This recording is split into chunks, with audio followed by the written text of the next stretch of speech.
welcome to today's episode. We are so excited to have you on board. This is our 21st episode of season 2. I am really excited. We did 26 episodes in season 1. This is 21st episode of season 2, and we are really happy. We have learned so much over the period of time. We call ourselves Get It Right with Atara Solutions. It's a webinar series that takes place every Tuesday from 8 p.m. to 9 p.m. Obviously, I'm always your host. My name is Grace Nzula. I'm a HR consultant and trainer with Atara Solutions. I also run a carpentry school. So for all your training needs, please get in touch with me always. Besides that, we have fun every Tuesday. We started with how to register a business legally. We covered how to communicate your business once you start. We have hosted about 7 to 10 business owners, from people who have transitioned from employment into entrepreneurship, from seasoned entrepreneurs. We already hosted Mr. Panessa, who's been in business for the last 40 years, and we keep growing. So allow me to just give a shout out to the people who are working with us and enabling this to come, because without them, we would not be able to actually probably be able to be consistent with this. So we have our partners, Balcon Housing. Balcon Housing has given our followers or our audience an offer. You can own an 8-acre plot in a controlled development in Nanyuki. The plot is called Loldaiga View Estate. It is located near Olpajata Gate B at 400,000 shillings, and they can actually custom make installments for you. So our main sponsors are Balcon Housing. They are giving us an offer for an 8-acre plot at 400,000 shillings in Nanyuki. So for more information, please contact Balcon Housing on 0780-191-919 and then or 0789-636363. So other than that, obviously, we've been celebrating 1 year of consistency. And for that, our audience have also gotten a chance to walk away with giveaways. So we have Kapula Mintito. Kapula Mintito is a shop based in Mombasa, and they have been offering, they offered a giveaway to Jairus. We all have Current Technologies. Current Technologies is an engineering and consulting firm, and they have been our partners for season 2. We have Stallion Construction. Stallion Construction is obviously a construction company. And then we have Balcon Housing. I've spoken about Balcon Housing. We have Career Management Center. The Career Management Center, we've hosted Jane here severally. They do HR and coaching. She's an excellent, if you're looking to go back into the job market, if you're looking to kickstart your career and you're stuck, if you're looking for somebody to walk the journey with you, get in touch with Career Management Center. If you're looking for job placement as well. And then we have Favored Cakes and Caterers. They offered a cake to Agatha. Agatha, I hope you enjoyed. By the way, last week, Penina, you asked for a cake and we saw your comment way too late. If you're still here, Favored Cakes and Caterers will give you a 1 kg cake if you're in Nairobi. And then we have GeoTrace. GeoTrace is a vehicle security and fleet management system. We have gotten one of our audience to actually get a car alarm fixed. And then they're also offering car tracking system to one of you.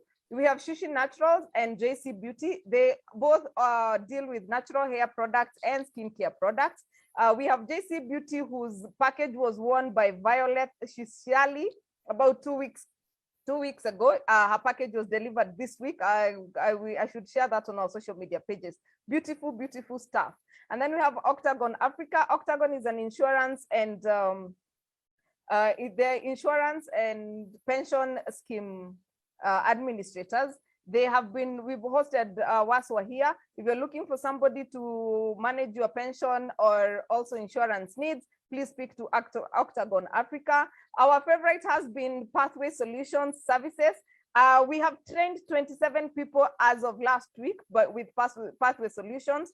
Most of you every day have been getting a chance to get training for free on their LMS, which is the learning management system. And last week he offered to train people for free on the live on Zoom. So excellent job, Pathways. We also have Sorel Laundry. Priscilla got a chance to get her duvet clean. If you're looking for a laundry around Ruaka, if you live in Ruaka or Kiambu, They actually do same-day delivery, so you can drop in your duvet, your clothes in the morning. They actually offer pick-up and drop-off for free if you're in Ruaka or Kiambu Road. So Sorel Laundry are our partners, and then we have Intercity Secure Homes. They offer total security solutions, from your CCTV to guarding services to anything security that you may need. So asanteni sana, our partners, for your partnership. We appreciate you, and thank you for making this happen for our audience. So it is now time to start with the business of the day. Today we are discussing business, entrepreneurship. How do we move, or how do we manage different businesses? I remember a while back we hosted somebody, and I think it was George, and one of the audience was asking, how do we know when to start another business? Or how do I split myself when I'm into multiple businesses? Is it something that you would advise, and all these things? And I'm sure Tim here will actually take us through some lessons he's learned from his own experiences. But however, oh my God, I forgot to record this. Oh yeah, at least you're live on Facebook, so that's fine. So where was I? I was talking about Tim. So Tim was one time a under 40 entrepreneur. Congratulations, Tim. That was really good.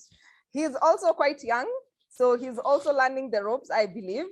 He has, oh my God, let me not spoil it. Tom, the team, please introduce yourself and tell us more on what are the lessons you picked? How are you progressing, and how are you making it through with this job of juggling plates? Hello. Thank you so much, Atara. Get It Right with Atara Solutions. And the rest of the team that have decided to spare their dinner to listen to me. I hope you can hear me. Can you hear me? Loud and clear.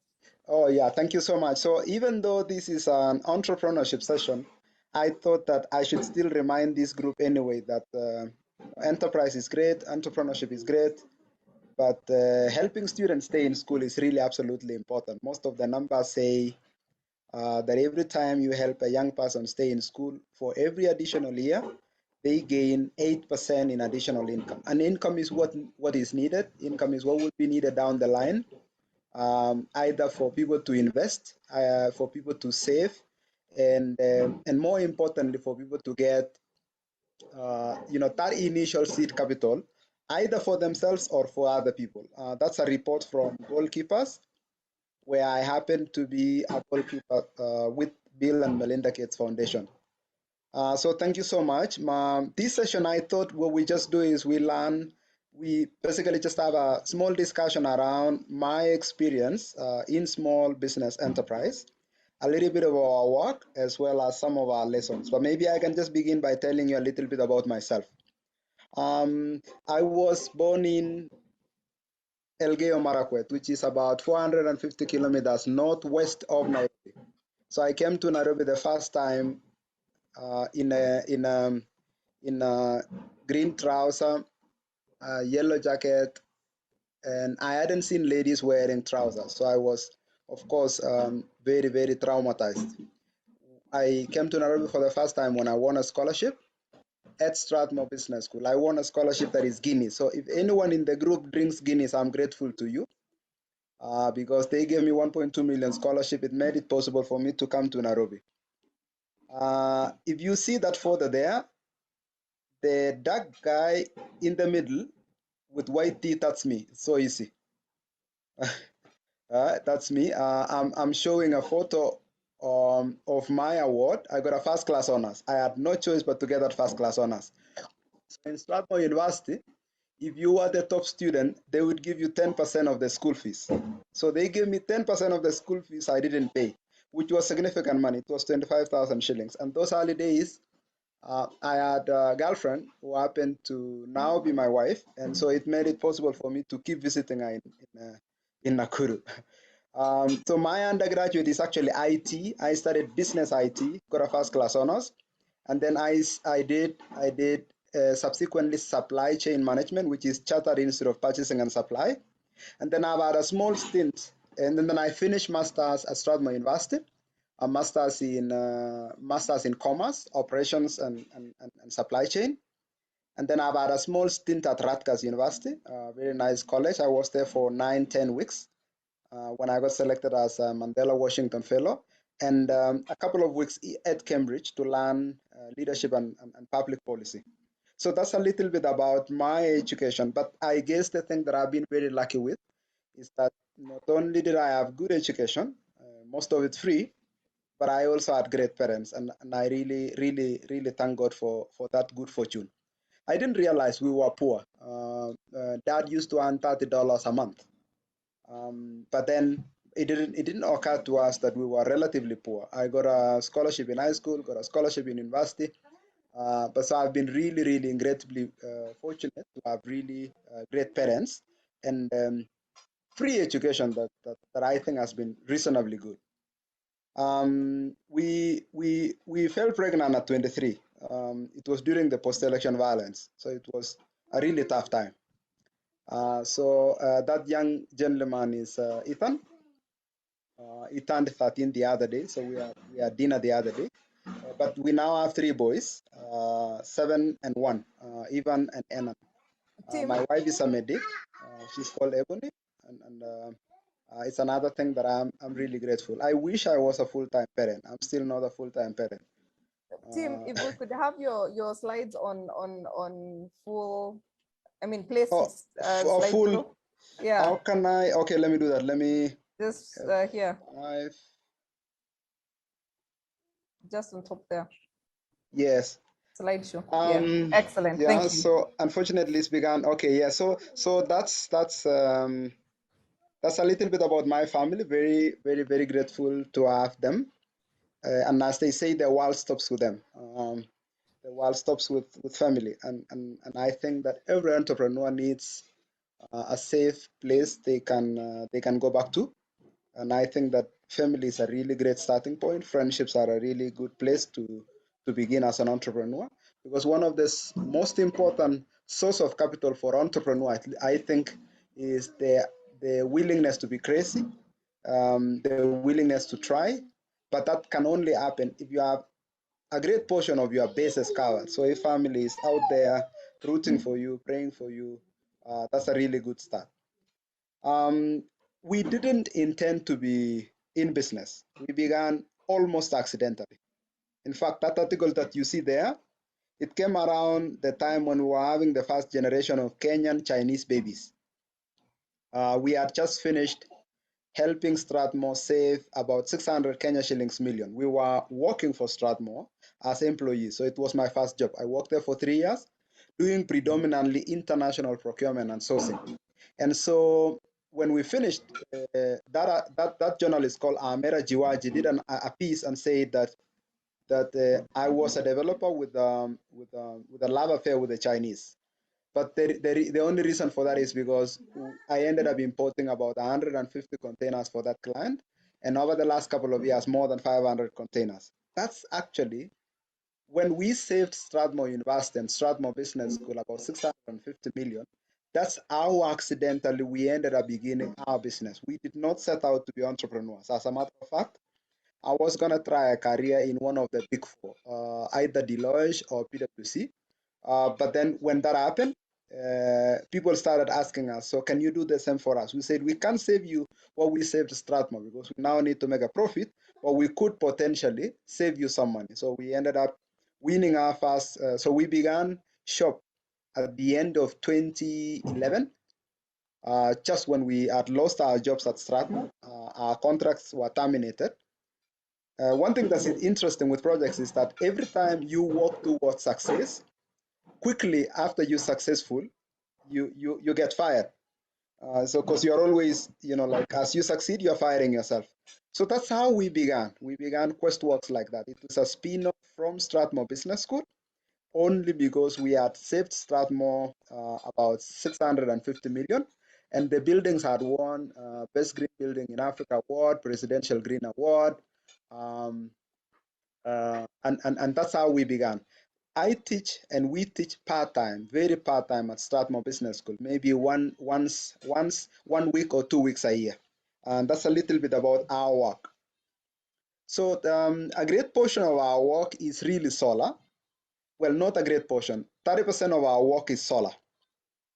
The photo that you see there, you see a bunch of solar panels. That is the photo of Strathmore University.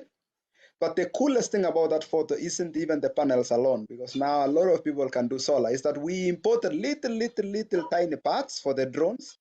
And then during Valentine, when I was proposing to my wife on the 7th year, because I didn't do it the first time, our engineers created a drone. They built a drone, and we used that drone to take that photo. So that's Strathmore Business School. This is Strathmore Law School. We did that building design build. So we designed it, and then we did the construction, and then we handed over. So the client just signed one contract, gave us the contract to do both design and construction. The one that we just opened now is Parallel 4. Parallel 4 we own. So that's our own contract. It's a 700-bed student housing facility, almost like Kwetu. So we are competitors to Kwetu. A different pricing, different experience, but that's what we currently do. The other, yes, if you actually, because we opened the other day, we just got our 100th student at Parallel 4. We are very happy we could receive recommendations from you. The place is 8 floors, 650 beds, nice, decent lounges. Yeah, you can see photos of the students already. And now I'm currently developing Alkira Residences, which is multi-family development in Lavington. It's gonna look like that, 8 floors. We're trying not to do 15 floors like the Chinese are doing. We'll have lounge areas, we'll have storage racks in the basement, we'll have 2 parkings per apartment.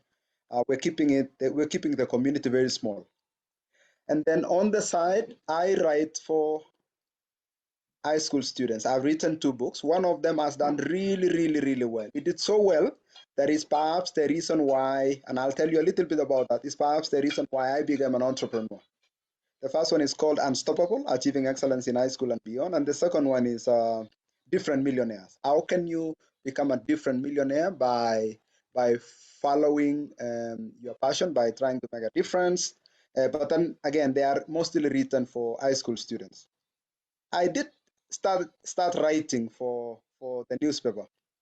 One of the articles that went really viral and got me into trouble when NSIS started following me is an article that I said, Mr. President, the rich must add value. Globally, all rich people have a reason why they are rich. They changed industries, they made a lot of impact. You know, if you say Steve Jobs, you can say he's rich because of 2 companies. Say Bill Gates is rich because of the investments he's made, but also because of. But in Kenya, you have a bunch of people that are rich, but you cannot really say they've made a significant difference, mostly because people are corrupt. And so that's one of the things that I hope that really genuine entrepreneurs can go out there and do. On the side, something that we really deeply care about, I ran a program called Mentorton, which is called Mentorship Marathon, with a number of mentors. At the peak, just pre-COVID, we had 200 mentors mentoring in Laikipia and Elgeyo Marakwet County. We mentored 25,000 Form 4 students. It's a fantastic experience, and I'll tell you why if I get an opportunity to today. I see Gad. Gad, thank you so much. Gad was one of our mentors. Gad Kamare, excellent fellow. He was actually one of our co-sponsors when we went to Laikipia. He's the gentleman that hosted us in Laikipia. We're very grateful to you and a great portion of our partners. Why do we do what we do as entrepreneurs? I shouldn't say this because you are entrepreneurs, many of you, and you know the answer. But just to remind you, that's a photo of The Economist. It's a photo of The Economist 2 decades apart. One of them says that Africa is an hopeless continent, and the other one says that Africa is rising. Just 1 decade difference, The Economist changed its own narrative. Because in the early days, we had child soldiers, we had a lot of war, we had fight for minerals. We still haven't gotten out of it. But part of the reason why we must be entrepreneurs is precisely because we are trying to avoid the fast photo. And why is that? There will be 500 million young people today in Africa that would need jobs. So any one of you that goes out there to create jobs and end up employing, like we do now, about 100 young people, is a fantastic thing, because then you create opportunity for yourself. I just came out of a phone call today. I feel very, very, very grateful this week because we just signed up a solar contract that is to connect more than 150,000 panels, one of the largest solar projects in Eldoret. But for me, the exciting thing is that that contract will employ more than 1.5 million man hours for young people in Kenya. So that's really one of the reasons why we must be entrepreneurs in Africa. The other reason, of course, is that when you look at the proportion of jobs vis-a-vis our population, jobs are declining as compared to the fast rising population in Africa. We are growing so rapidly in Africa. Almost every second, a baby is being born in Africa.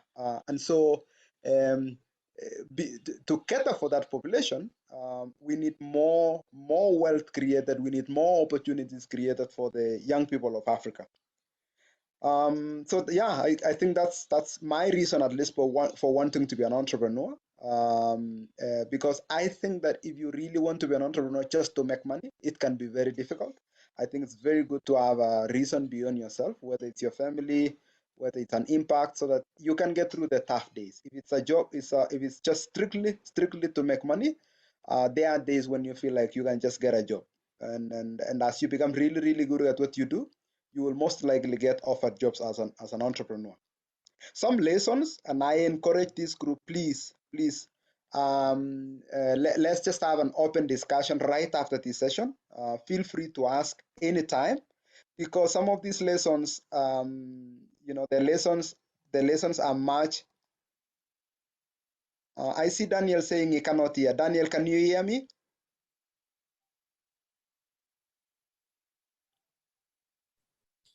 I did not see that, but just keep But I going. think that was Yeah. much earlier. Sorry. Yeah. And so some of the lessons, at least from my experiences, just some few of them, is that at least for our people, we thought of it this way. We thought that our approach to people and talent is to hire for attitude and train for skill. And that we found that really impactful. Sometimes when you hire people for the attitude, and we borrowed this a little bit from the Richard Branson, who I had the incredible opportunity of meeting, of the famous Virgin brand. And he says it's better to just hire people for good attitude and then train them for skills. Skills you can train. It's very difficult to train for attitude. And I think that has served us reasonably well. So we would get, first class students or second class students or very angry people that don't even have certificate or degrees. And I can give you nameless a number of examples. The gentleman that is managing two of our largest projects right now joined us without any trade certificate. And now he's one of our leading supervisors and project managers. Moses, who we just recruited the other day, not recruited, but rather accepted as a partner at Questworks, just came in first class honors, very intelligent, but he had the right attitude, and now he's one of our core honors.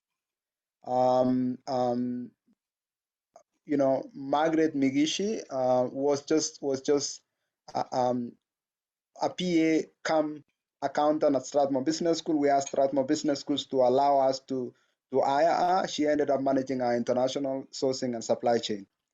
And on and on and on. And we've been very incredibly lucky that that has worked for us.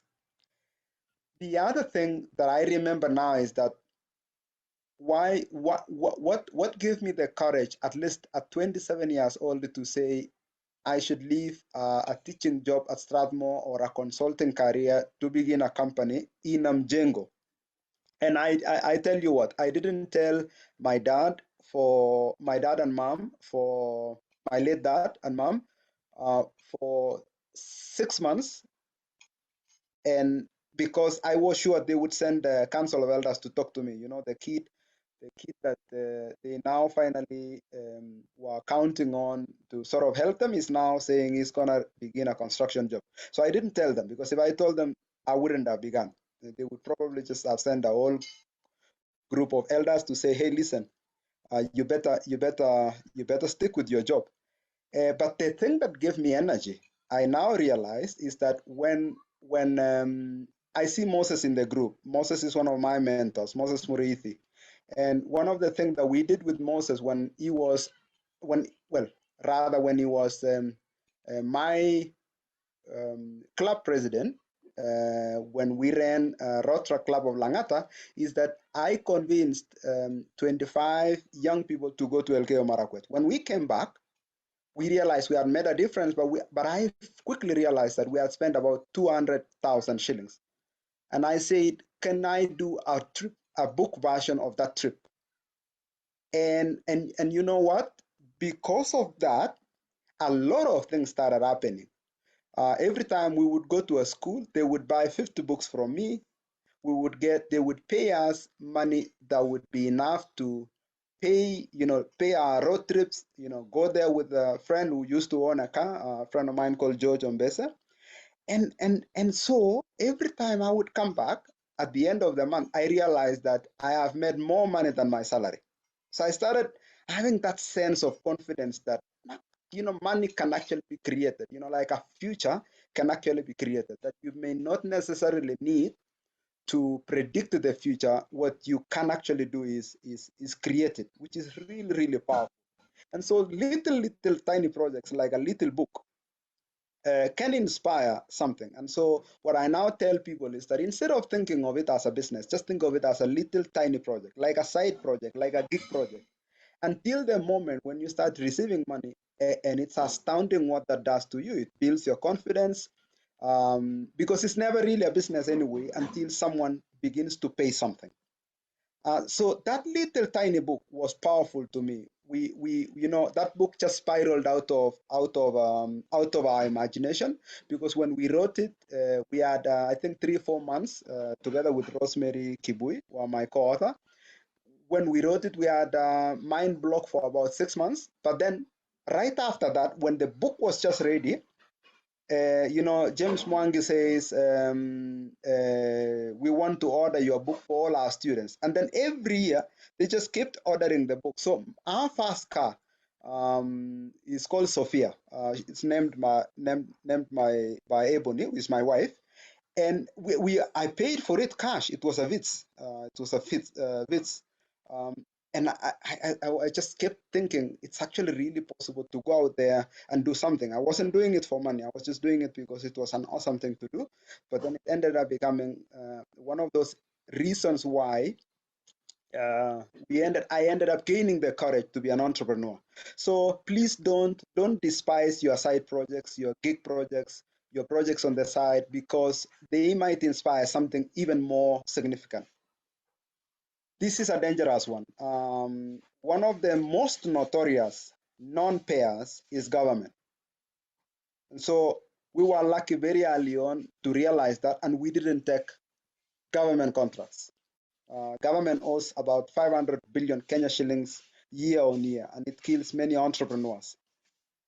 But even with that knowledge, we've had a non-payment that nearly sank our company. The lowest year of our company wasn't even the COVID year. It was 2016. We had a non-payment of more than 200 million Kenya shillings. We nearly missed payroll for the first time. It was catastrophic. We did not even have enough money to sue. And so please, as an entrepreneur, don't underestimate the impact of delayed payments or unpaid invoices. It can sink your company. And I see that, as you see, that's an extract from a Twitter I did. Many people agree, you can see. And so that's really, really significant. God, please go ahead, ask. God Kamare. God, you have your hand up, but as God prepares to come live, Someone is asking for some solutions you found to get around your cash flow challenges. That is Got from it. So yeah, so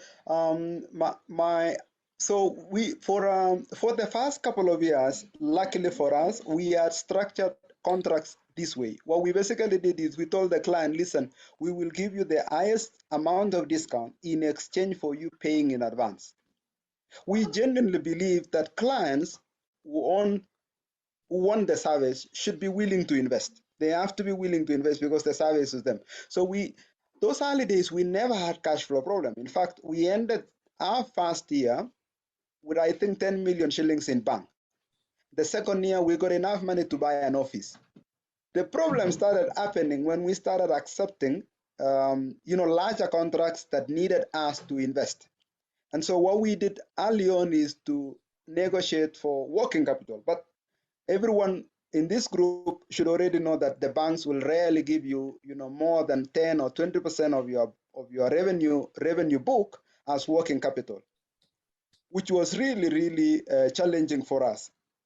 And so subsequently, what we ended up doing, because we did not have security, I managed to convince an American debt fund, that they could securitize my equipment, construction equipment, which is not considered security in Kenya, and show them that if they agree to that, and give us money against that, it would give us enough working capital. But now, more recently, we are just back again to telling clients, we want you to give us an advance payment, and in return, we give you a really, really good price. And a good example for a client that we did this the other day, we found ways to help them do value engineering and save them about 80 million shillings, but in return, they have to prepay every single milestone.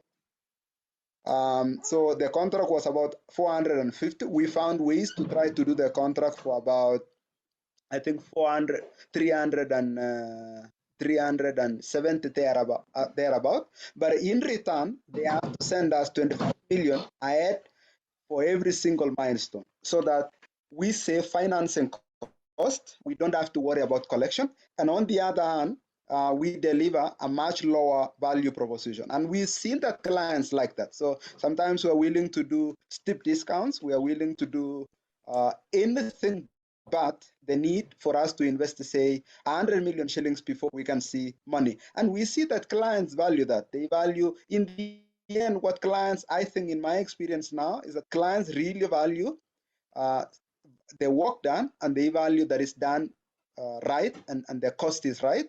And so they might be willing to go out of their way to help you raise money. But then, of course, we've had to become more sophisticated. So every time we import things from abroad, we consider now letters of credit where the suppliers can agree. If not, we began doing a program where the suppliers in China, a few of them, can give us, say, 60 days post bill of lading before we can pay the balance of 50%. So what that does is that it saves us a bit of cash flow for at least 60 days. So that combination of trade finance, the combination for an insurance program, funding and guaranteeing the Chinese suppliers, asking clients to give us money, a small working capital from either the bank or any of our international lenders and financiers, has significantly helped improve our cash flow.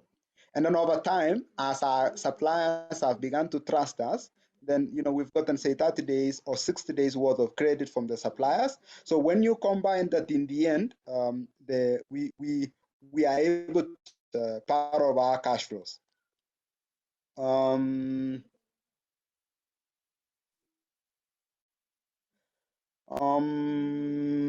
don't know if there was any other question. Yeah, there was. Please share some of the mental and financial challenges you may have faced, especially in the planning and execution of projects. Oh my goodness. We just recently finished a project that the last 1 month, we've received, I think, 1,000 students. That project, I forgot the count now. I think I had more than 200 meetings raising capital. I think the only thing that probably kept me going is that I really I practiced a lot of visualization. I was going to the gym almost every day. Um, I had a good and supportive family, but it can be really daunting building things. It took us 2 years to raise the capital and get permits for the project. And it took us much less time to do the construction. It took us 18 months to finish the construction. And so, yes, I totally agree that a great portion of an entrepreneur's journey is that mental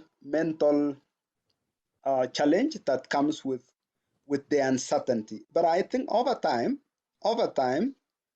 you actually gain. You gain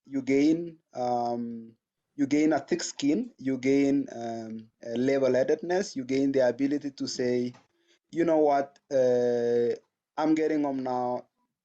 I have anxiety today. We've done what we could today. And you say we fight it again the following day, because also for an entrepreneur it's absolutely essential that you sleep. So you try to sleep. So I now never skip the sleep. I try to sleep as many as 8 hours, which is crazy. Many people don't think that's possible, but I think it's important for entrepreneurs to sleep. I try to work out at least 4 days a week religiously, even if it's as simple as 20 minutes I intense interval, like one of those intense 20 minutes exercise. And then I'm now beginning to, meditate. I try as much as possible to talk to a couple of people that are friends. The thing with entrepreneurship, unfortunately, is that not many people will relate with you. So please try and see if you can have a small group of peers that can at least relate to what you do. Because none of my friends that are at work have the same pressures that I have. So they will never really relate. In fact, I'm always the most boring guy in all the dinners and the sessions, because the stuff that I'm fascinated about, like, or I'm worried about, or I'm obsessing about, have nothing to do with. But then you need that group of friends, otherwise, you can't have a balanced life. I don't know if I answer that, but yes, quick sense. Yes, you Um, have. There was somebody who was asking where they can find the book. And oh, yeah. what I don't I we have a soft copy, so I'll share a link for the soft copy. I'll also, if I get their contact, I'll figure out a way for making sure that they can get. But I think textbook center have it. Okay. And then But somebody is if, saying, if they get in touch with me, please, I can even autograph it and send it to them. okay. It makes So me feel good because none of my friends reads my books.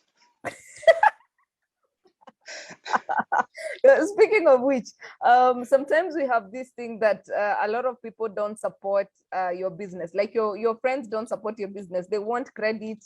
They're the ones who want free or very discounted service. How do you handle that? I, I try not to sell to friends actually, which is really weird. It's terrible. I try not to sell to my friends because I think friendship is very complicated. Um, but for me, I pay the full price for my friends, even a bit more, even a bit more. And I think that I think we should do more of that. We should say, if Moses is doing something, or Charity is doing something, or Atara is doing something, I'm willing to pay the full price for my friend. Excellent. Charity has asked a question. Yeah. How did you break down a target area in terms of sourcing for capital? In We fact, you didn't had really asked have, one. You had yes. asked one before. Your source of capital, has it been mainly from institutions, banks, etc., or? And then she put in the second question. Yeah, so we never had to raise capital for QuestWorks because my partners didn't want to sell shares. They felt that we would lose control. So we never raised money at capital level for QuestWorks, at least not equity. What we did at QuestWorks is that we raised money mostly from our customers. We raised money from debt providers. One is bank and non-bank, bank and non-bank. So for the bank, it's just a normal bank loan bank overdraft facility backed by security. Unfortunately, you always have to get security by the bank. So we charged our office and they gave us we would draw down up to a certain level. And then we got a non-bank that was targeting renewable energy. And that has really significantly helped us because 30% of our business, they were willing to lend to us and they were willing to relax the collateral. So if like, for instance, we had so much equipment that the bank wouldn't recognize, that became source of our debt capital for Questworks. But then on the project level, we raised equity from 102, 3, 4 high net worth individuals that really knew us. And I didn't realize this. I wasted so much time, trying to approach strangers. I now realize that the only way you can really get capital most of the time is through people that really know you. I set up meetings in New York, and I remember an investor telling me on, I think, 42nd floor, Tim, we have a lot of money around here. Even this office, we have a lot of money. But, we would rather the money gathers dust than the money being lost in Africa, and so I have now quickly learned that a great portion of capital will come from people that either know you or at least know of your work. We're now beginning to see that increasingly because people realize that we can deliver the work. We've done 1 or 2 projects. We are people that can be trusted, which is a rare thing. At least we will never steal their money. If there will be problems, there will be problems that are not related to our ability, and we are doing everything meaningful to mitigate those risks. So we are now beginning to see more capital, and so yeah, so that's really where we've gotten money. We've had a couple of term sheets from, say, a pension fund, a couple of term sheets from a fund, but we've never really gotten money at that level. So we've gotten most of our money from high net worth individuals and or banks. In the interest of time, I would wish if you continue with your presentation. Yes. Yeah. On work, I've always thought of our work as more like more like the way the military people do, which is as a tour of duty. So when you have a tour of duty, and that's actually shared. That's an idea that Reid Hoffman, who is one of the thought leaders of future of work, says we should look at work as like that as an entrepreneur. And so as an entrepreneur, the best way to think of it is to think of the full company, whether it's finance, payments, payables, or whatever, customers, projects, or operations, or execution. You think of it as a wheel, and what you do is that on Monday you turn that wheel and say, I'm thinking customers this week with our team. Then on Tuesday, you turn the wheel and say, I'm going to think operations and I'm going to think projects. On Thursday, you're thinking of another element of the business. And maybe one day a week, you say, I'm only thinking about me. I'm going to read. I'm going to maybe go to the park, which is something that I found incredible. That if I go to the park on Tuesday afternoon, there's no one in the park. I just have the park to myself, which is really unbelievable. So that has been really helpful so that you don't have many things falling through the cracks, especially in the early days before people are really, really specialized. But also for me as an individual, I began my career studying IT, and then I had to learn supply chain. I spent 3-4 years in supply chain, importing for clients in Kenya, Uganda, Tanzania, United States, Nigeria. But then right after that, I moved on. When I now had the team for that, I moved on to do project management, managing projects in Kenya, Uganda, and Zambia. And then it was now necessary that I come to raise capital. So I became the CFO for my company. A couple of days ago, I said I have to resign from my role as a CFO to focus on developing Alkira, Parallel 4, and now hopefully our next 1 or 2, a couple of projects in solar as well as real estate. And that has really kept my work exciting, but it's also made it possible to at least, think through a great portion of the work. The other idea is to think really and say, please, to be a lifelong learner, more like to be like the chief learning officer for your company and for yourself, to be the one that would read more, that would learn more, that would listen to people more, that would learn from your customers, which is even more important, that would learn from observation. Because I think entrepreneur, the real competitive advantage of entrepreneurship, I think, is that an entrepreneur is a learning enterprise. Like the only thing you might end up having is just the core competence that you build individually and as a team. And so that's really, really powerful. Um, I don't think this session is absolutely necessary, but this is how I think about now if you were to begin as an entrepreneur today. Um, I say that because a number of you are likely to be entrepreneurs, but I give this talk a lot mostly to post-college students and maybe college students and maybe people that are moving, transitioning to be entrepreneurs.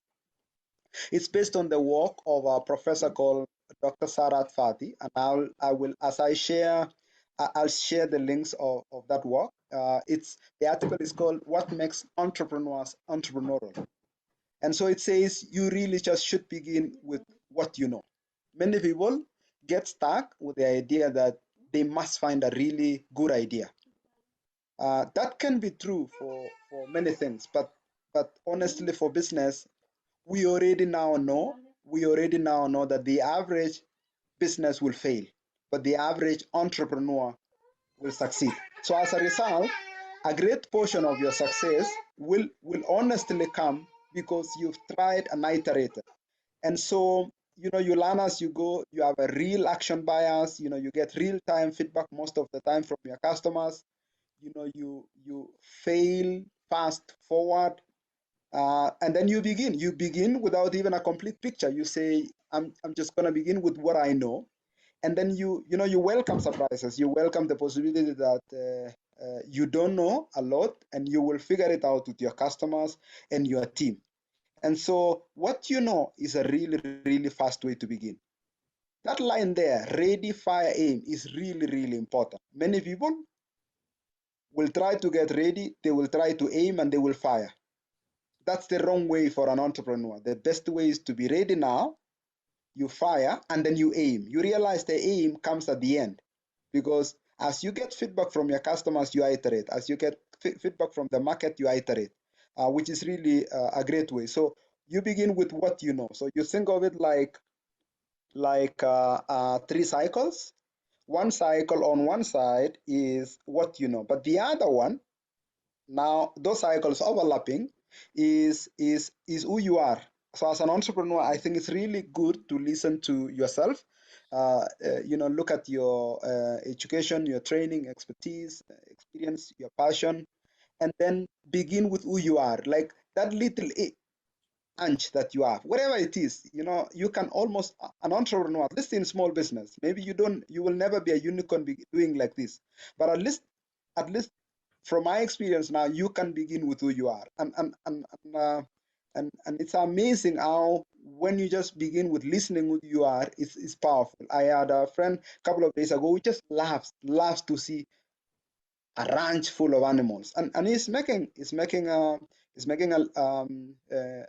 building a business out of that, because the idea of a ranch, which is also true for me. Like, I like the idea that I can be outdoors, I can have a little farm somewhere, can in fact become a significant source of opportunity down the line.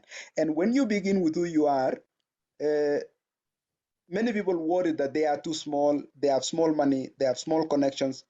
But the amazing thing is that when you begin with small means, you begin with small interests, you begin with small skills, just because you began and you put money and you put your time and you stake your credibility, I think the thing starts to expand. Your skills expand, your interests expand, your means expand. And so the best way to begin is to begin with who you are, with an affordable loss, something that you are willing to lose and can lose without necessarily uh, going away. And then the final one is to begin with whom you know. So whom you know is just begin with whom you know. The people you know. Begin with, I guess, to make the phone call and say, who do I know that can need this service? And that it can be family, it can be friends, it can be, partners initially, it can be early clients that are willing to just, pay you just for the knowledge, because a great portion of people, people want their problem solved. They want risk removed. They want uncertainty removed. So if you can figure out those people that I think it's a really great way to get started. So I'll come back to the questions very quickly. Yeah, to start it, key ideas. Create, don't predict. I think it's very, very, very powerful that an entrepreneur can just begin creating. Whether you are writing a book, whether you are painting, whether you're beginning a project, whether you're just beginning a planning assignment, whatever it is, please don't predict. Just create. When you begin creating and you stack your name, stack your credibility, stack your job, it's powerful. Learn as much as you can. Begin with something that you can lose, what we're calling affordable loss. Then don't be so fixated with goals. The problem with goals half the time is that they rob us of joy and they rob us of our potential, because you never really know what you can amount to 2, 3 years, 5 years from now. For what the best thing would be to allow the goals to emerge, and the goals become bigger, they become clearer, they become as you go along. And I think this is the most important. Make the first sell. Get that first client that could use that service, and then forge partnerships, fail fast forward, and again, as we said, get ready, fire, and then aim at just with the feedback from the customers. Okay. This is probably the reason I want to be an entrepreneur. Is that if I could end up with a little garage for my 3 boys, I now know that I would not wish to be so rich that I can give my kids a big check, but I just want to give them a garage. A garage. Many American businesses began from a garage, and in America that is told as a rags to riches story. But we know in Kenya and in Africa that if you have a garage, you have a car, you have a house. So it's already, you're beginning from a position of privilege. So for an entrepreneur, please look around to see if you have a garage, whatever it is, whether it's friendships, whether it's family, whether it's assets that have not yet been utilized, whether it's skills, whatever it is that you can call a garage, that safe place where you can begin. Please get started today. Yeah, so those are the companies that I began from a garage. They began because those kids had something that many parents were able to give, whether it's Disney, Google, Amazon, Microsoft, Dell, Virgin. They began because the parents of those entrepreneurs had something that I wish each one of us today can have for our kids as well as for people close to us. In Kenya today, I am very certain that you can find very, very, very talented people that are just looking for $10,000 to get started. And so I wanted to really begin a $50 million fund 5 years from now. But I realized if I don't begin investing in entrepreneurs, even when I don't have that much money, I will never really get started. So we just funded our first tech startup. They're doing exciting stuff. They analyze your M-Pesa statements and bank statements within 3 minutes and release a full report about you to banks, to microfinance, instead of an analyst spending 5, 6 hours looking at your 1 year statements. They take 3 to 10 minutes. And so that's a really good way to start creating garages for people. And I hope that some of you, when you finally make some money from your business, you would be willing to set aside $2,000, $3,000 annually or whatever to begin investing in the next group of entrepreneurs. Yeah. So I think that's it. Maybe just one last thing I leave you this with, because I didn't want to lose this opportunity now that I have you in front of me. We interviewed young people that participated in post-election violence in 2007. 2 groups, the group that did not participate and the other group that participated in post-election violence. And we asked this question: what could have made these young people move from being non-violent to being violent? And we got help from an American university We got help from an American university to do all those Monte Carlo simulations, binary statistics, to try to figure out that one question. Now, this is the moment someone can win a beer or a dinner with me. What do you think is the one factor? So we found several factors that could predict the likelihood of a young person becoming violent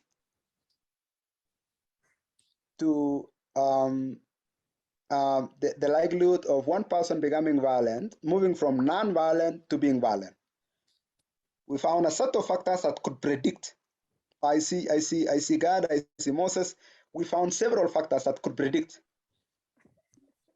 the likelihood that a young person could be violent by 91%. But one single factor, which all of you, by being successful entrepreneurs, could contribute to, could predict the likelihood that a young person could be violent by 49%. Or rather, one factor that could avoid violence by 51%. What do you think that is? You can just put it on the chat, or you can say it. Hope. Hope. Yeah, Moses says hope. Oh my goodness, Moses. Yeah, unfortunately, you are right. You just spoiled the. So the technical term, Moses, that's right. The technical term is not hope. It's called self-efficacy, but it means the same thing. Basically says that self-efficacy is the link between effort and what you want in life. So if you really believe that your own effort can get you what you want in your life, you have a higher self-efficacy. Okay? It means you have self-belief. You believe that you don't really need to cut corners for you to get ahead. Please don't take this for granted. That is no longer something obvious in Kenya. And the reason I tell you that, last year or the year before, young Kenyans bet away the entire amount that we spent to build the railway. More than 200 billion Kenya shillings was used to bet. And you know what that is. It means that many people increasingly now don't believe that their own effort can get them what they want in life. Why is that? Because of many reasons. Politicians are just becoming rich because they have access to power. So a lot of people are always looking for a big break. They are always looking for a chance. If you have something like, say, Kanyari, if Kanyari can go to TV, it's because people are willing. With 300 bob, they can plant a seed, and then the seed is likely to be this. Or quails. People think that, by putting this small money magically, and so it's really, really our duty. It's our duty as entrepreneurs to find it in ourselves, to make that sacrifice, to be really successful, so that we have self-belief, not just for ourselves, but all the young people out there that hopefully can believe that their own effort can get them what they want in life. Yeah, and maybe along the way you can win awards. I was, for me, the top 40 under 40, I got it at 31, but it was a mix of good and bad for me, because in Marakwet, they don't tell the difference between top 40 under 40 and top 40 under 40 billionaires or millionaires. They now think that I'm a millionaire. So what they end up doing is that I am now in 500 WhatsApp groups. It's just astounding. But then, some people might give you awards, which is a good thing, because it validates. I used to shy away from awards, but I now realize that awards, that particular award, even if I didn't like the pressure it gave me as a person, it came in 2016. And in 2016, we desperately needed contracts. So our CEO saw my article in the newspaper, called me. We got a 30 million contract. Microsoft saw my story. My friend in Microsoft saw my story. They ended up giving us a 25 million contract. Those two contracts saved my career. Not because it was the only contract, but it's a year that we had a non-payment of more than 200 million. So awards can sometimes help. You don't want to work for awards, never. But then awards legitimize, because people don't believe people anymore. People no longer trust people anymore. So they need third-party people to accredit. Those are a number of photos of me at the DC when I got a chance to meet President Obama. Yes, for Mentor, we were SDG ambassador. which is fantastic. Sustainable Development Goals. And then, yeah, please make friends, celebrate friends, keep friendships. That's a photo of us in Elgeyo Marakwet after doing mentorship. And then please celebrate. This is a photo that my mom cannot see because mom doesn't know I drink. But then that's a photo of me in the US, almost being grateful to Guinness for not almost really grateful to Guinness that they could give me a scholarship. Yes, and then you might meet cool people. I met President Obama, and I nearly got tempted not to wash my hand for a day or two. But then I realized now you shouldn't really be. What's more important is what he left me, the message that he left me. Say, team, please don't focus on what you want to be. Focus on what you can do. Ask yourself, what is it that you can do? And I think that's really powerful. So powerful that we need to leave this agency for ourselves and for young people. Many people can get helpless. I think that if we can focus on the things that are within our control, building, creating, advocating, marketing, organizing, whatever it is that is within your control, I think it's really, really fantastic. And then you might meet cool people. I met 9 world presidents. I got a chance to speak at UK Parliament. That's Kofi Annan there, just after we had finished the elections in Kenya. And yes, you may get to travel. I had the incredible opportunity to. Well, I got my the first time I traveled out of the country. I was already 27. Can you imagine? So many of you are more privileged than I am. And as I entered the plane to go to China for a business trip, my partner swallows this tablet. So I asked him, "What is it, Raul?" He says, "Tim, this helps me fight sickness because I might vomit on the plane." And so I asked him, "Well, I have the same problem." He said, "We'll find out." Thankfully for me, I didn't have a big problem. But like many of you, you'll get a chance to travel, not just for business, but because business is making it possible. And yes, you might even watch New York Mets like me. The dark guy there with the Guinness hat, that's me.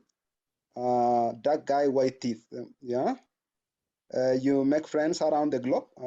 I am very happy now to have friends from more than 60, 70 countries, almost all the countries in Africa, which is really cool. Unfortunately, I'm not getting enough time to visit all of them. And yes, do you believe me? Do you believe that dad was earning 3,000 shillings? Do you believe that even though he did not have many in the way of material things, he was home at 6 p.m. every day, and between 6, some of my most memorable moments is that time between 6 to 7 when we would just sit waiting for dinner, and dad would go like, you're gonna do well if you just stay focused, don't compare yourself with other people, just work hard, be generous, help other people. And I've been really, really incredible, as I told you before, to have good parents. And I know even you, even when you did not have great parents, there is always something that you can look back and count on and say, I've been fortunate with one thing, whether it's a good mind, whether it's a good smile, whether it's your charming personality, whether it's your funny. There is always something, and I want you to count on that even as you do whatever you do. So that's it. Thank you so much. Please, questions now. Allow me to just request our audience. It's 9:09. Give us a few 5 minutes and then we will end. Please allow me to also give a shout out. Thank you, Balcon Housing. Balcon Housing is a real estate and property management company. They are actually allowing us to have, through their support, we are able to have this webinar series going. So there's a question that came, which is quite interesting, from Vincent. What is your view on opportunities in Africa with current leadership crisis? Is there hope? Absolutely. That's a very, very good question. It doesn't look like there is hope in Africa, but there is significant amount of hope in Africa. I mean, in fact, there is so much more hope in Africa, and you can just see that in the companies that are coming in Africa. In 2016, my pitch when I met Americans to try and raise capital, I told them that Africa is the last growth frontier. I think we were a little bit early, but this year, we have Twitter headquarters in Ghana. We have Amazon headquarters in South Africa. I mean, we have increasingly the largest number of companies coming to Africa. we've started to see for the first time several unicorns out of Africa. I just got acquainted a couple of days ago with the founder of Flutterwave and Andela. That's they built a unicorn. Paystack, they built a unicorn. A couple of days ago, we had a fintech company that has just become a unicorn. Unicorn meaning it's at least worth $1 billion. Company built by Africans for Africans in Africa. That's really fantastic. We've started to see the first couple of deals, at least technology deals, by the likes of Sequoia Capital, which is something that would not have happened. We have several countries in Africa that are transitioning from not being military states to being democratic states. It doesn't look like it, but Africa is progressing, and we need to be careful as Africans that we don't become so disillusioned that we miss the opportunity. The Westerners are seeing it, and they are coming here, they are funding here. We need to find ways to encourage our pension funds to put money in their own opportunities. We need to mobilize, we need to raise capital, we need to form investment clubs, we need to invest in Africa. Africa is now the only place you can buy stocks and get 12, 13%, or 10%, or 9% year on year. It's the only place you can buy treasury bonds, which is not a very good thing, and get 12%. Africa is the only place where, the infrastructure gap is a couple $1 trillion. It means that we will be needing more infrastructure, and we'll need a lot more entrepreneurs participating in it. I think that it's the right time to be in Africa. I think that it's our season. And so I am actually really optimistic that we should do something. We should organize, we should build, we should create, because it's the season it's our season in Africa. All right. There are quite a number of people who has asked. There's a question that was asked by God. And before we get to that question, if you can allow me to share my screen, Tim. Yes.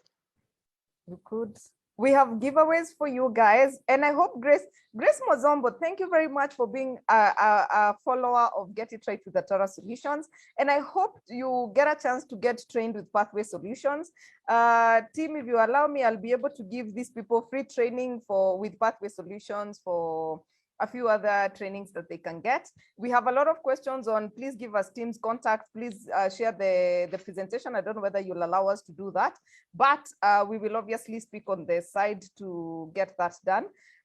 So our audience, we have a chance for you. Wait a minute, Tim, you said that the person who gets Hope will have fun, or what, dinner with you or a cup of something? Yeah. We have Patrick. I know Moses does not qualify. In fact, Moses, I am officially disqualifying you myself.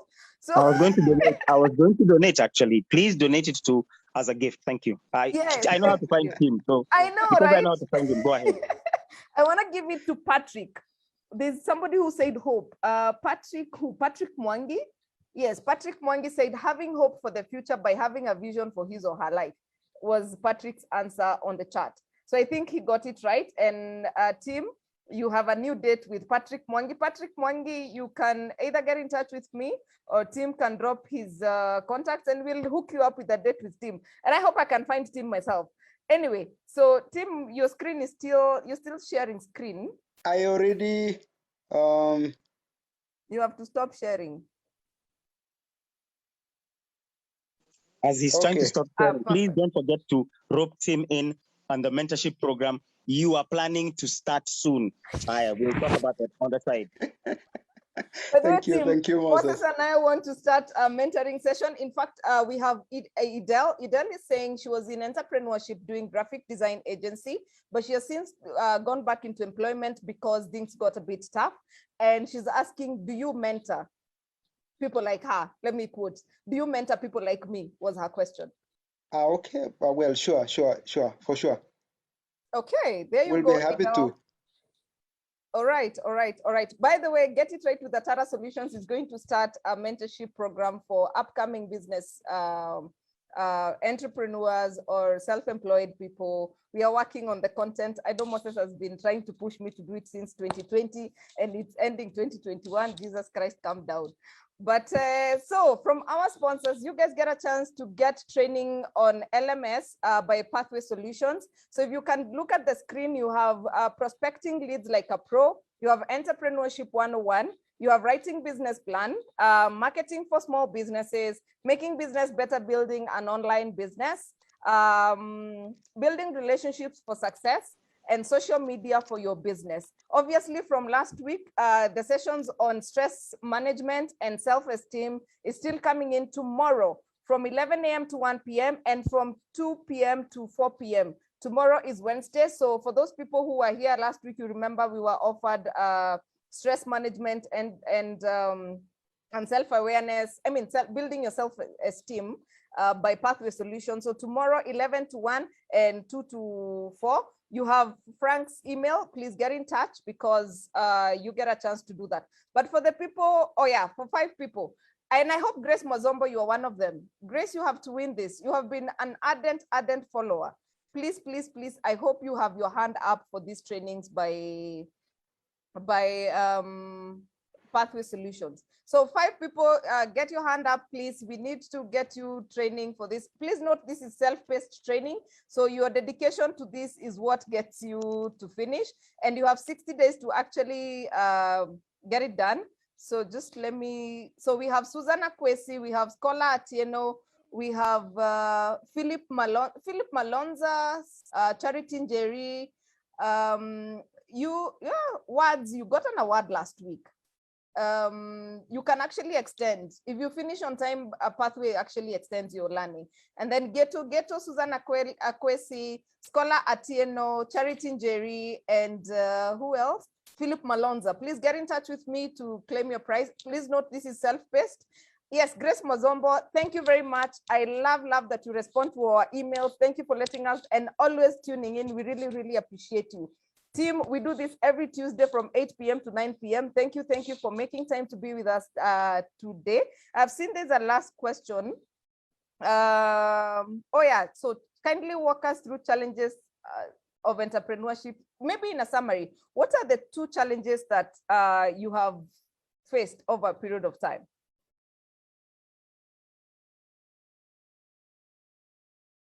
You are muted. So I think the challenges keep changing. They keep changing. Initially, you are struggling to get attention. You pronounce Questworks, people are like, what? Which company is that? But then over time, people get to know Questworks, but then now you then need to figure out ways to the challenge then becomes when you win contracts, it's not just enough to win the contracts, you need to deliver, you need to build, and delivery requires financing.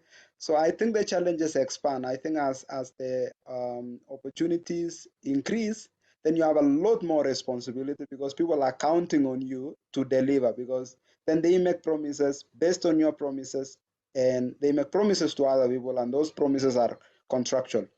So I think that as you scale, the the challenge now is to embed quality and standards as we grow. The other challenge is to remain focused and united, because it's challenging. So I think for entrepreneurs, if you're I think that if you're really genuine about meeting and exceeding the needs of your customers, and you figure out a way of getting paid as you deliver the solution, I think a great portion of the challenges can be solved. Okay. So I will take up the challenge by team. If he agrees to adjudicate the best 5 candidates from the entrepreneurship training of the budding candidates, I will donate 30 to 50 and 75K each to the top 3 winners. Team. What?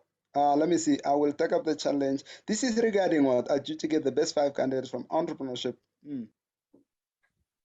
Of course, I adjudicate, honestly. He's not asking me for money. Thank God. He's saying he will give money to the budding no, that's so entrepreneurs. fantastic, Moses. I can't believe. Let's do something around it, Moses. We can even do a bit of publicity around it, so that we can get more people like you to be we can get more people like you to be entrepreneurs. So we can do a bit of social media around it. Maybe Atara can coordinate. We can do some text. We share it Thank on you, social media. into a box. Thank you, Tim. I have seen that. So what I'm gonna do is request for a meeting between Tim and Moses. Maybe that's what we could do, right? And then put that in. Put the box Thank you. So thank you. So allow us to end this meeting today. We have really extended by about 20 minutes, but you guys also came in late. My people. But we understand we are business people. We are trying to get home. We are trying to log in traffic, but we really appreciate you taking the time to join us. Please follow us on Instagram, Atara Solutions, like our Facebook page, Atara Solutions. We always upload this on our YouTube channel, which is called Get It Right with Atara Solutions. You'll find a lot of information in there, and our mission is to change the world through information. So please go in, subscribe, and just follow up. If you're stuck somewhere and you're wondering, what do I need? Please go in there. There's so much for you, whether you're an entrepreneur, you're a job seeker, you are somebody trying to juggle both. Please log in there and you'll find details. Other than that, thank you, Tim, for agreeing to do this. We really appreciate your time. And thank you, Balcon Housing, for making this happen. We really appreciate your partnership. I would have been broke by now if I was to do this the way I was doing last year, but you came to our aid. So Kapula Mintito, Current Technologies, Stallion Construction Company, Balcon Housing, Career Management Center, Favored Cakes and Caterers, GeoTrace, Shishi Naturals, JC Beauty, Octagon Africa, Pathway Solutions Services, Sorel Laundry, Intercity Secure Homes. Thank you.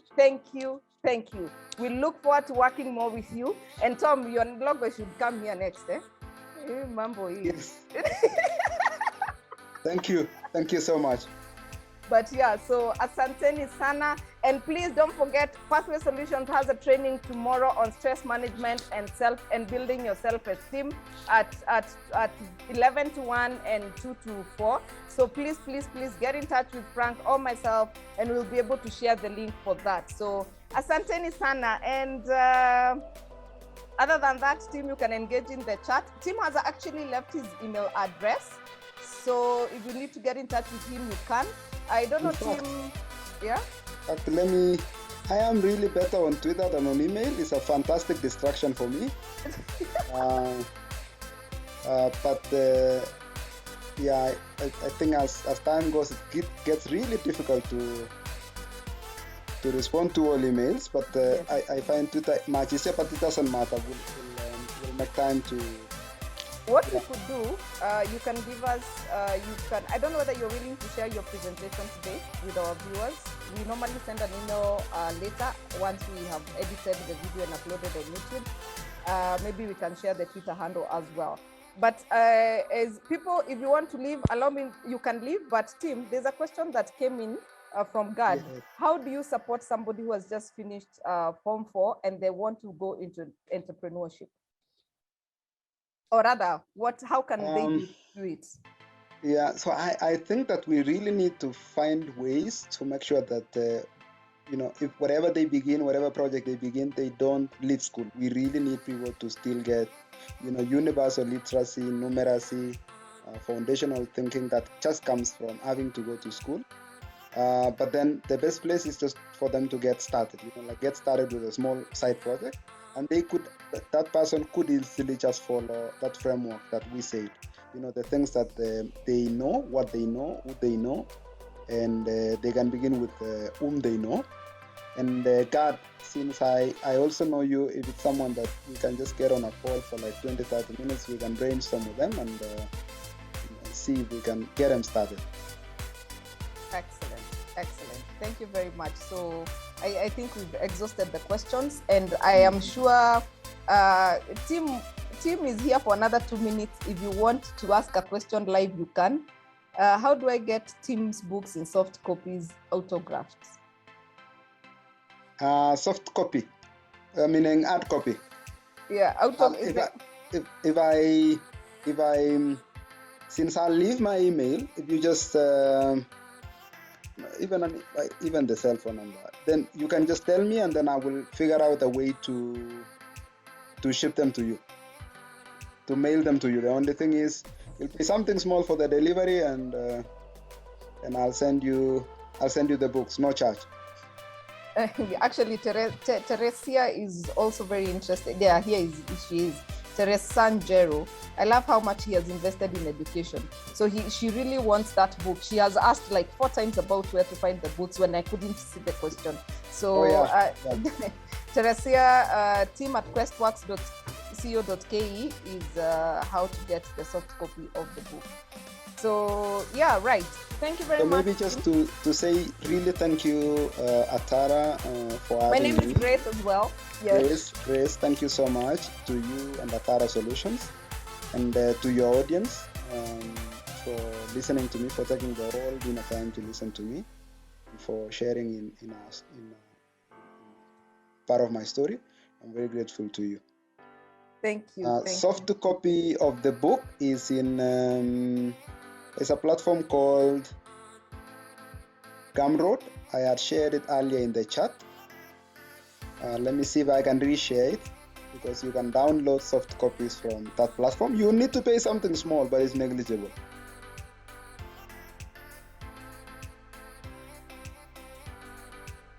Yeah. So yeah, thank you so much. So anyone, please, so that I can charge for the next talk, if you recommend me on LinkedIn, that is appreciated, because this was free. But thank you so much, Grace, for having me, and thank you everyone for your participation. I've actually loved it. I wish that I listened to more of you. I think the questions were still as interesting and exciting, and I hope that we get to meet each other in person someday. Excellent.